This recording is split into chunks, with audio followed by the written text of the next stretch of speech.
Smell of Victory ay nalalapit na rin. Sa Mobile Fun tayo, let's go! Mula sa Mugen, kailangan magtungo ng mga team sa Mobile Fun Film Institute. Dito, dapat nilang hanapin ang FPJ Museum kung saan naghihintay ang kanilang next clue. Kung sa ano to FPJ Museum. Christian? Dapat nga yatang kabahan sina Asia at John David dahil heto't binigyan na rin ni Jose ng clue sina Aiza at Christian. Bongga kayo at tawagi sa pagiling. Ibang trabaho naman ay pagsusubok namin. At ang trabahong kauna-unang binigay ng MTK.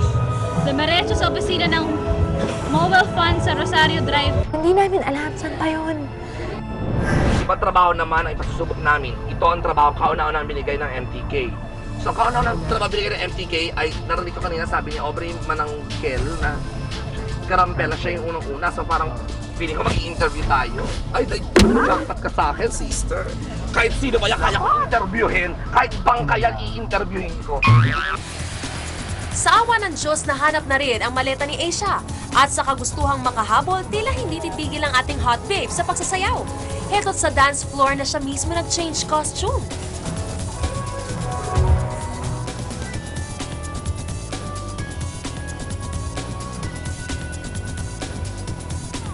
Effort na lang, no?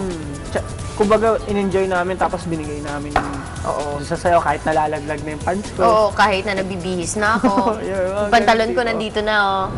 Diba? Tapos, yung rubber shoes ko, polka dots, while my dress is brown.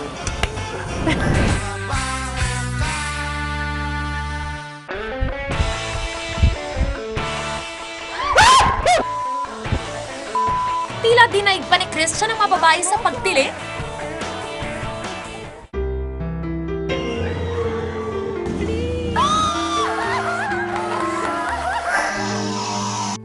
Kasama sa mga nagbigay ningning sa MTK ang pagsulpot ng iba't ibang celebrity guests. Sila ang mga muli nating aalalahanin dito sa MTK Shredded Moments. Unang series pa lang, Eddie Garcia na agad ang patikim. Saan ka reporter?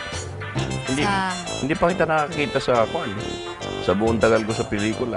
Ay opo, actually po nag-a-apply pa lang po ko para maging isang reporter. Sinabunutan ka ba ng pitong duwende?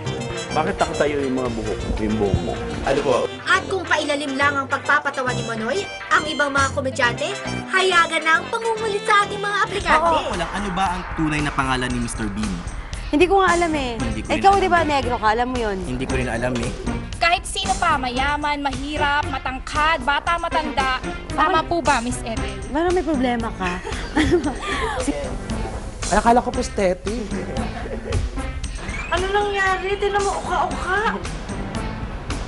Kasi nanginginig ka. Ginamit mo ba yung baba ko kamay ko? Diyos ko.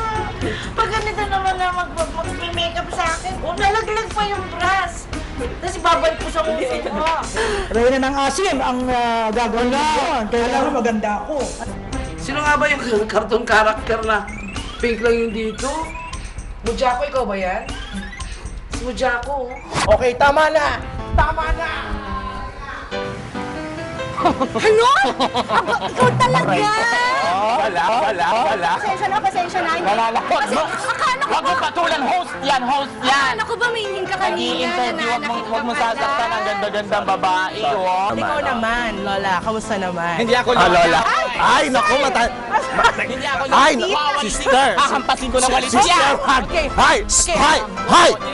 Tingnan mo ako! Tingnan mo! Hi! Okay, sige. Okay, awat na po tayo. Nakijamming din bilang judges ang ilan sa mga singers. So this is the way my mom cooks the yung menudo nila doon sa probinsya. Honestly, maganda ka. Thank you. Hindi, ako, factor yon, but I don't think singing is for you. At sino bang hindi sisilakbo ang damdamin sa mga hot stars na ito? Basta any cuts. As long as I look tall. Abs yung tina-target niya. Sadali lang, set up or sit up? Set up. Okay. Oh my God. Maski nga ang dating sexy star na si Nini Jacinto, mantakin mong sa programa lang naming unang magpakita nang naging choir na siya. Kung stars at stars yun lang ang hanap nyo, punong-puno riyan ng MTK. Kaya sa mga darating na linggo, antabayanan yung mga celebrities na bibisita sa MTK.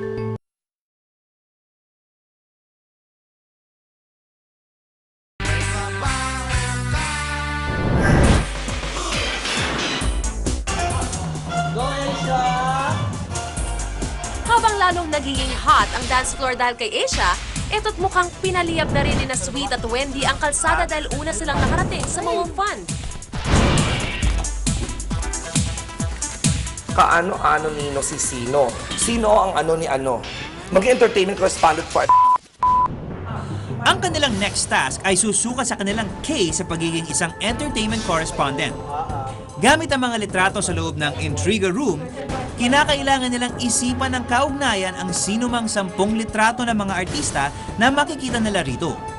At kapag naaprubahan ng ating mga hurado ang ibibigay nilang koneksyon, dito na nila maaaring makuha ang susunod na clue. Matatandang ang task na ito ay ginawa na rin sa pilot series ng MTK. Bong Revilla's sister is married to Sonny Jaworski. Kilala ko lahat ng artistang nandun yung picture. Pero hindi ko makuha hindi ko kung paano sila pagdudugtong-dugtong. Correct. Kasi other than pairing, dapat may connection din to each other. Parang si Christine Reyes, tulad ni Ethel Buba, ay kung ano-ano mga kakontrobersyalan ang sinasangkot na issue. Si Ethel Buba, katulad ni Madam Auring, ay retokado ang pes. Naku, Sweet! Kailangan may kaugnayan ang mga artista. Hindi lang magkatulad. Itanong mo pa sa amiga mong si Ray. May koneksyon, hindi dahil magkasama sa isang istasyon. Dapat meron Magkaibigan, magkapatid. magkaibigan, yan, o nagkatrabaho, mga ganon. Pero try lang ng try, Wendy at Sweet, dahil heto't paparating na ang inyong closest competitors.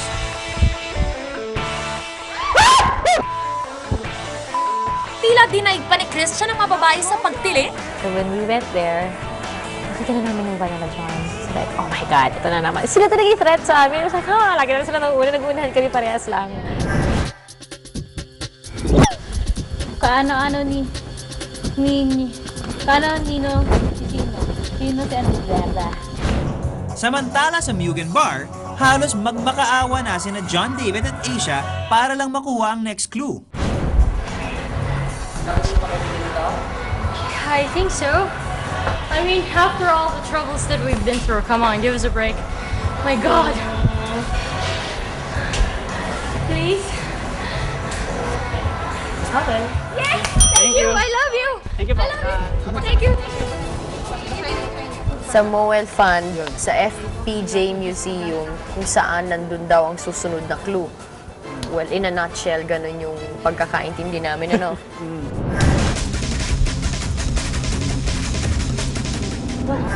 Aramina, Christine Reyes, they're sisters. Correct!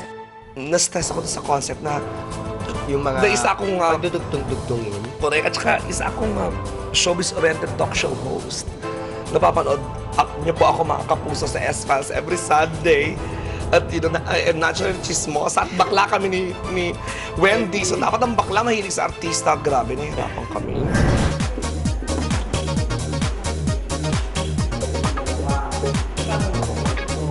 Hindi pa man nakakabuo ng 10 complete connections ang dalawang teams, heto't dumating na rin at himalang nakahabol sina Asia at John David. Tapos yun, nung pagpasok namin ganun sa second floor, una namin nakita, yun nga yung team nila John Lapus. Tapos parang naguguluhan pa sila. So sabi namin, ay, baka pwede pa, no?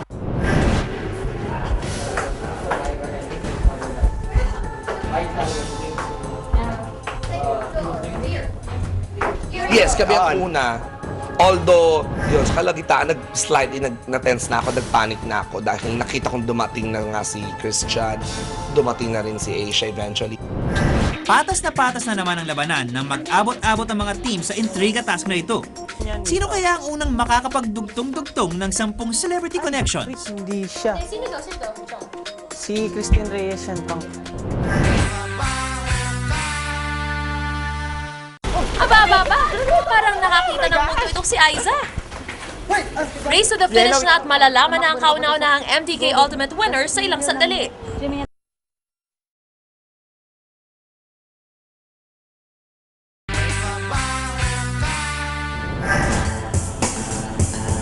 Hanapin sa second floor ang isang room na puno ng photos, mga Photo ng pictures. artista. Kumuha ng 10 pictures ng artista pagkatapos ipag-connect-connect sila. Si Angel Locsin, isa siyang superhero. Nakatulad ni Captain Barbell. Being komedyante, kapareho niya, na naaalala niyo ba na nasina ngayong direktor na isa rin komedyante na si... What's his name? Belly. Belly.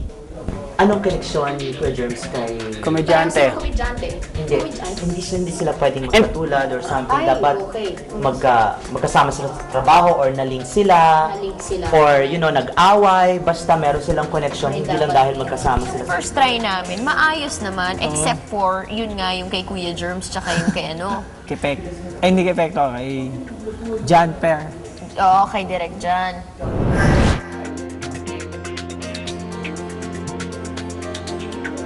Heto, tapos na sila Aiza at Christian at handa nang mag-present kay Ray. Si Kuya Jerk, nag siya ng maraming stars from the 80s, blah, blah, blah. And then, she produced in Yasin to went so sexy. And then, like, nawala rin siya. From being wholesome, so sweet. Trying to make her name, then she went lost. Magkatrabaho sila ni Aaron Miguel sa Dance That's Entertainment. Entertainment. So, nung nawala siya, siya yung sumikat. So Christine Reyes is siyang sister ni Ara. Pumasok siya sa showbiz 3 years ago sa Starstruck. And when she joined Starstruck, yung kabatchmate niya sa batch 1, the best batch. Joke lang. Okay, is Rainier Castillo, the Mr. Guapo Smile. Si Rainier, nakalink niya kay Mike kasi they're really good buddies sa totoo lang. Pero, Alam mo yan. yeah, I'm their, we're in circle friends. I'm the living proof, they could even verify that. And tsaka, hindi lang yung the technical side is, Rainier's the Final Four, tapos si Mike, Final Four din siya. And si Mike, nag-fall in love siya kay LJ. LJ was his love team, super in love siya. And si LJ, iniwan niya si Mike para kay Mr. Abs, si Alfred Vargas. So, si Alfred, nasa Encantadia niya, kasama niya si the most beautiful sunshine design. Thank you! Like, I'm familiar sa lahat ng mga crucial stars, di ba? And halos lahat ng mga illustrations to. They're everyone around my age bracket, except for your journalist. So I'm like, I'm so familiar. Stress talaga ako doon, promise. And true enough, isang malaking kahihiyan na naunahan ako ni Christian at ni Aiza doon sa challenge na yun. Punta sa City Life Spa. Tapos na ba? It's 5:57 din. Pagkatapos sa venue ng Indie Film Actor Series, dediretso ang team sa employer ng Spa and Fitness Center Image Model Series, ang City Lifestyle. Doon, matatagpuan na ang next and final clue. That's what we get from being chismoso. Sabi nang, oh yeah, exactly. We got the image model of City Lifestyle right here with us. And sabi ng clue, yun, pumunta kayo dun for the final. Hindi next, final clue. Ilang minuto lang pagkasibat ni na Aiza at Christian, heto't mukhang makukumpleto na rin ni na Sweet at Wendy ang kanilang connections. Si Kuya Germs, alaga niya sa Dance Entertainment, si Nia Cinto na doon nagsimula, na ang pangalan pa niya ay Ella Rose Apple. At katulad ni Nia Cinto, si Aramina na dati Hazel Reyes pa that time ay galing din sa Dance Entertainment. Bunsong kapatid, nakababatang kapatid ni Aramina, si Christine Reyes. Hindi sila magka-batch, mas every second lang. Pareho silang galing sa Starstruck.